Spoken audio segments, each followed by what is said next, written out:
Hello everyone, কেমন আছো তোমরা সবাই? আশা করছি তোমরা সবাই ভালো হবে এবং সুস্থ হবে। আমরাও মোটামুটি বেশ ভালোই আছি। আজ যেহেতু সানডে, বড়দের ছুটি হলেও আমাদের হাউসওয়াইফদের কোনোদিনই ছুটি হয় না, তাই না বলো?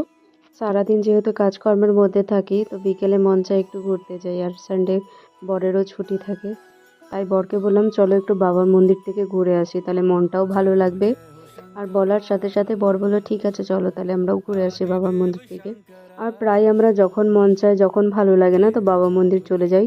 অনেক ভালো লাগে, মনটা শান্তি লাগে ওখানে গিয়ে। তাই জন্য দেখো দুজনে মিলে বেরিয়ে পড়েছি। এদিকে চলেও এসেছি বাবা মন্দিরের এখানে, অনেক রাস্তা চলে এসেছি। তারপর দেখো মন্দিরের ভিতর যেহেতু স্কুটি নিয়ে বেশি দূর যাওয়া যায় না, তো সেজন্য স্কুটি রেখে হেঁটে হেঁটে যাচ্ছি আর কি বাবা মন্দিরের সামনে। দেখো পৌঁছে গেছি। এত ভালো লাগে এসে, মানে এখান থেকে আর যেতে মন চায় না যে বাড়ি যাই।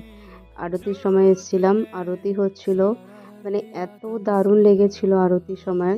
সবাই ওখানে আরতি করছিল, কেউ কেউ সন্ধে অবধিও জল ঢালছিল বাবার মাথায়। তো সবাই বলে দাও হর হর মহাদেব। তো দেখো তারপরে বাড়িতে এসে ছেলের সাথে একটু টাইম কাটিয়ে দিলাম। ও আমাকে আদর করছে, গাল টিপছে, মানে যা হয় ছেলের সাথে দুষ্টামি খুনসুটি বলতে পারো, মা আর ছেলে মিলে করছিলাম। তারপর এদিকে রাত্রেবেলা আমি বিছনা করছি, আর এদিকে দেখো বাবা আর ছেলে মিলে রাত্রে বল খেলছে।